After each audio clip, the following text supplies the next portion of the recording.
بسم اللہ الرحمن الرحیم۔ حضرت ابو ہریرہ رضی اللہ تعالی عنہ فرماتے ہیں، اللہ کی جس کے سوا کوئی معبود خدا نہیں، میں بھوک میں روئے زمین پر اپنے جگر پر بھروسہ کرتا تھا اور میں بھوک سے اپنے پیٹ پر پتھر باندھا کرتا تھا۔ ایک دن میں عام راستے پر بیٹھا تھا تو حضرت ابو بکر صدیق رضی اللہ تعالی عنہ کا اس راستے سے گزر ہوا۔ میں نے ان سے قرآن مجید کی ایک آیت کریمہ کے بارے میں پوچھا اور میں نے ان سے صرف اس لیے پوچھا تاکہ وہ مجھے اپنے ساتھ لے جائیں اور کچھ کھلائیں، مگر وہ چلے گئے۔ تھوڑی دیر بعد حضرت عمر فاروق اعظم رضی اللہ تعالی عنہ میرے پاس سے گزرے۔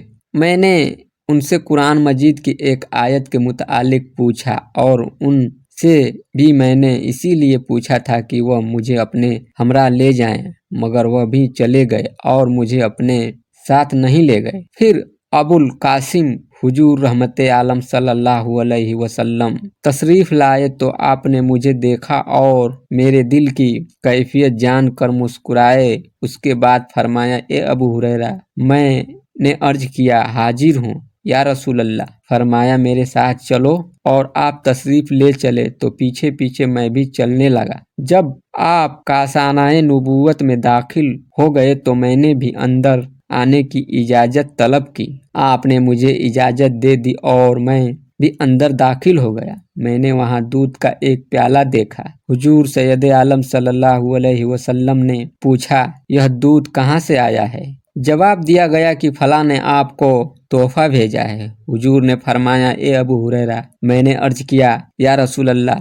فرمایا، جاؤ اصحاب صفہ صوفیوں کی ٹولی کو میرے پاس بلاؤ۔ حضرت ابو ہریرہ رضی اللہ تعالی عنہ فرماتے ہیں کہ اصحاب صفہ اسلام کے مہمان تھے، نہ تو ان کے پاس گھر تھا اور نہ مال و دولت۔ جب حضور صلی اللہ علیہ وسلم کے پاس کچھ صدقہ آتا تو آپ اسے ان کے پاس بھیج دیتے اور خود اس میں سے کچھ نہ لیتے، اور جب آپ کے پاس کوئی تحفہ ہدیہ بھیجتا تو آپ اسے قبول فرما لیتے اور اصحاب صفہ کو بھی اس میں شریک کر لیا کرتے۔ حضرت ابو ہریرہ رضی اللہ تعالی عنہ فرماتے ہیں کہ یہ بات مجھ پر دشوار سخت گزری اور میں نے اپنے دل میں کہا کہ اصحاب صفہ کے لیے صرف ایک پیالہ دودھ کا کیا کام دے گا، اور میں چاہتا تھا کہ پورا دودھ مجھے ہی مل جاتا تاکہ اسے پینے کے بعد میرے اندر کچھ طاقت پیدا ہو جاتی، اور چونکہ میں حضور صلی اللہ علیہ وسلم کا قاصد ہوں،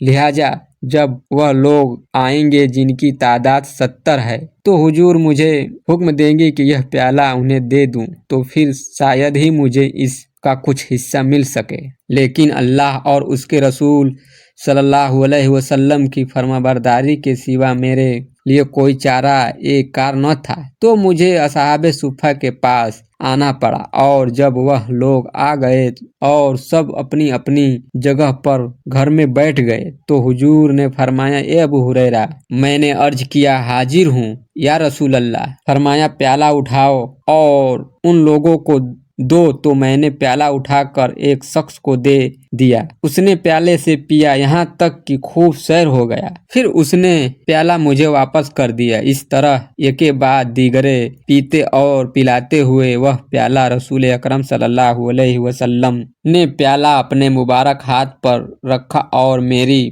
طرف دیکھ کر مسکرا کر فرمایا، اے ابو ہریرہ۔ میں نے عرض کیا، لبیک یا رسول اللہ۔ فرمایا، اب ہم اور تم باقی رہ گئے ہیں۔ میں نے عرض کیا، یا رسول اللہ صلی اللہ علیہ وسلم، آپ نے سچ فرمایا۔ فرمایا، بیٹھ جاؤ اور پیو۔ تو میں نے پیا۔ فرمایا، اور پیو۔ تو میں نے پھر پیا۔ آپ یہی فرماتے رہے کہ اور پیو، تو میں اور پیتا رہا، یہاں تک کہ میں نے عرض کیا، قسم ہے اس ذات کی جس نے آپ کو حق کے ساتھ براجمان فرمایا کہ اب دودھ گزرنے کی بھی راہ باقی نہیں رہی، اور وہ پیالہ میں نے حضور صلی اللہ علیہ وسلم کو پیش کر دیا۔ آپ نے اللہ تعالیٰ کی حمد کی اور بسم اللہ پڑھ کر بچا ہوا دودھ پی لیا۔